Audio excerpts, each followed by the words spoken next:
Welcome, Josh GILLITT. Super sick to have you here on my terrace in Tarifa. How is the vibe? How are you? Super awesome, bro. It's been really cool lately. Not too much wind, and since the comp I've just been resting my ribs. You still feeling your ribs after Yeah. that hard impact? Yeah, it's a little bit painful, but it's getting better every day, so that's good. Okay, that's great to Yeah, hear. I'm for happy sure. that you recover from it, because man, it was the crash of the year probably. Yeah, bro, no. What the heck? It was for sure my hardest crash I've ever had. Josh, it would be amazing if you let our listeners know who you are. I'm originally from Durban, South Africa.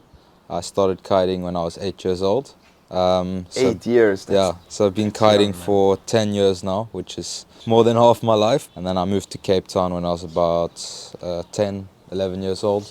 Okay. And that's when I really started progressing and getting better. Cape Town is the spot to progress. For sure. Right? I gotta say, when I kite in Cape Town, I get freaking scared sometimes because the conditions are hard down there. Like, but for sure, for somebody on your level, like you want to push in the hardest conditions and learn your tricks in the hardest conditions. For sure, right? for sure. Like all the South Africans, they have a powered, hard riding style, which I think comes very much from being such tough conditions to deal with. And yeah, you're quite famous like for putting the kites very low during your kite loops, right? Yeah. Which makes the trick more extreme. I think that's the best feeling you can have on a kite, is having the kite level with you or a little bit under you on long lines, and you like don't know if the kite's coming back, especially with the double loops. Like on that second loop, sometimes you're like, oh, I don't know. Like in the comp, I was like, it's coming back, and then at the last second I was like, no. Can you tell me a little bit about your partnership with F1? I have ridden F1 since I started kiting, but I've been riding as a team rider for them for 4 years now. Can't be any happier to be on that team. Oh, that's amazing. Yeah. And are you also getting involved in the production of kites, in the testing? Or how does that work? A little bit more involved, but it's mostly in-house testing with F1. But yeah, I'm working my way there. That's my goal, to be highly involved in the testing of the gear. That would be awesome. And try also to search for the best possible way to do double kite loops on, I guess. Yeah, exactly. Like that's the thing with F1 we still need, is a very good double loop kite, which it's in the process, it's coming. But yeah, that's my goal. Being more involved in the testing, build the kite more around me, my style, and I think we can have a very good combination there. Oh yeah, I think there is something cooking. I mean, already now you put those kites where you want them to have, like you really make them work. Yeah, for sure. And it's incredible to see that. I think there's no other F1 kiter that can do what you're doing, so they should definitely give you some part of that testing, and they should help you. Yeah, for sure. Like just to have a kite a little bit more built around me, like at least this kite, how I make it work so good is because it's a quite aggressive kite, which suits my aggressive riding style. But I think for the future we're gonna get some good kites. Did F1 help you out coming over to Europe, doing the competitions? Or was that from your own like? No. F1 was purely supporting that one. So they helped you to fly over to France, compete in the Lords of Tram competition? And for Tarifa as well. A lot of people in the kite universe got to know you because of your Lords of Tram experience, exactly. Like your show. It was incredible, man. Tell us about that. I was not expecting it, to say the least. Like I went in the event and I wasn't really feeling that confident, to be honest, because I just hadn't had the training I had wanted. The first round I was super nervous, and then I just had a pretty good heat actually in the first round, and then one of my trick scores got taken away. They protested that my landing was too short. I didn't ride away long enough.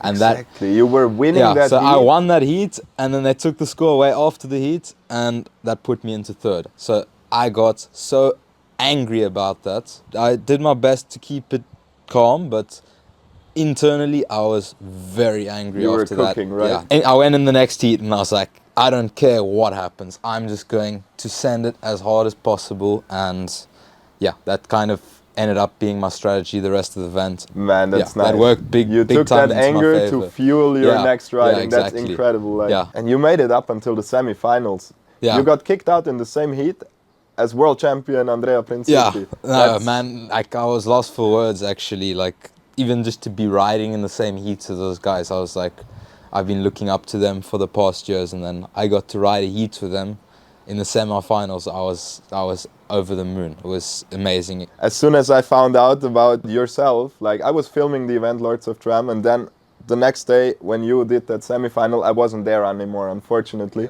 But then I found out that you also come to Tarifa. Yeah. And how did you like it? Like the full power event, it was completely different spot, different organization. Yeah, it was a great event. Obviously a little bit less organized than GKA because, well, it's GKA, it's the World Tour, but yeah, they did a very good job with the resources they had, and they put on a really good event for that. And I think the riding level was even higher than what we saw in Bucharest, right? I think that might have been the best kite competition ever, like riding-wise. The wind for sure was the strongest wind I've competed in, way stronger than Lords of Tram. Full power was like a good 50 knots. I was overpowered on my 6, which never really happens. That doesn't happen. So, yeah, it was an epic competition. Unfortunately, I went out in round 3 after that big crash, but I was at least very stoked to have won my first heat and ridden that one how I wanted to. Unfortunately, the next heat I was done after that first crash. I couldn't keep riding. My ribs were too sore and my head was just like fuzzy. What was going down actually, it was totally insane. Like you had that massive crash. 2 more kiters, Lucas and Parker, came to you to check on you. They were instantly calling the boat to come over. No, you told the boat, no, I'll try myself to get back on shore. And then you took off your harness, threw it away. And a minute later, you came back, like you took on your harness again, you were going for another double kite loop, had another crash, where I felt super sorry for you, because that one must have hurt. Sure. After the ribs were already in pain, that really did hurt a bit. I just want to say a massive thanks to Parker and Lucas for coming to check on me, because that's what the sport's about. You need to have each other's backs. When something like that goes wrong, it could be a lot worse. We're in the water, we're in a big ocean. And such a small person, like, you don't can stand get lost a chance. pretty quick. It's something we all gotta do. Like, if you see anybody on the water struggling or not moving or whatever, check on them, because maybe you're the only one that can help them in that moment. Yeah, exactly. Josh, now you spend a good month here in Tarifa, right? Yeah. It's been epic. Since the competition, as I said earlier, I haven't been kiting that much. I kited 1 or 2 sessions just to get a feeling for the rib again. Have you been here before, or was that your first visit? Actually, I have been here 3 years in a row now. Came here first time in 2022.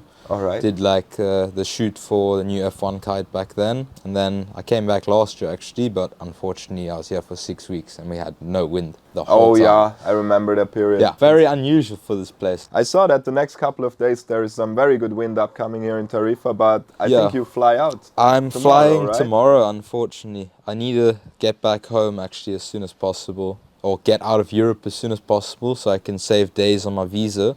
All right. South African passport, not very lucky. It's just so I can come back for Gran Canaria in July. In July you're going to go to Gran Canaria. There is the second stop of the World Tour, right? Yeah, exactly. What can we expect over there? For sure some crazy conditions. I have not actually seen the spot. I've never been there. Lots of rocks where you launch a kite, which obviously isn't too nice, but yeah, from what I've heard, it's kind of like Cape Town left foot kickers, which left foot kickers, that suits you pretty well, huh? Yeah, that suits me very well. That's what I'm used to at home. I mean, now we saw you twice off flat water, and you performed amazing, like over the roof. And now with the left foot kickers, I'm really curious what we can see. I hope I'll also make it to be there, actually. What else can we expect from you in the upcoming future? That Gran Canaria is the next event on the calendar, and then unfortunately I didn't make the cut for Megaloop Challenge this year, but yeah, that is what it is. So I think the next possible event will be either Cold Hawaii or both Cold Hawaii and King of the Air. I'm not too sure. That's what's on my plans, but let's see if everything aligns and I'm able to make it in those events. Gonna push very hard to make that happen, because that's my main goal as Kota. I think you're actually on the right track in the moment, huh? You're gaining a lot of attention for the way you kite surf, because there are not that many people who are kiting that aggressive. I like to think that I'm bringing like the old style of kiting back with more new school tricks, as in like doubles, still putting the kite super low on long lines, which is a crazy feeling. Like, it's so much better than doing it one double and then another double and it's like 2 heli loops. Like, what's the point? I like this aggressive powered riding style. Kite low, let's go. Yeah, I really wish you a lot of luck. Also to enter King of the Air, that would be amazing, man. I mean, it's in your home, so... It'll be a dream come true to be competing in front of the home crowd, but yeah, I'm gonna do everything I can to make that happen, and yeah, let's see. Hopefully. Is there anything else that you would like to share with our listeners? Well, keep pushing hard, and like as I said, my main goal is King of the Air. To compete in front of the home crowd would be a dream come true. Is there anybody in particular who helped you a lot over the last few years? Mainly my parents helped me a lot, especially before I signed with F1. They were helping me a huge amount. And then, yeah, also F1, since I signed with them, they've really been looking after me, which is awesome. So just want to give a shout out to all of them. Thanks so much for being here, Josh. Like, it was such a pleasure to get to meet you. You're an incredible person, incredible kite surfer as well. Thanks, bro. But yeah, I think I really made a friend over here. So yeah, for sure. Hope to speak to you in the near future, and good luck on your journey. Yeah. And hopefully I'll see you in Gran Canaria. Yeah, we either see you in Gran Canaria or in Cape Town maybe for King of the Air. For sure, my friend. Yeah, it will be epic. Super Thanks, sick. bro. Thank you so much. Thank you, guys. Thanks, guys.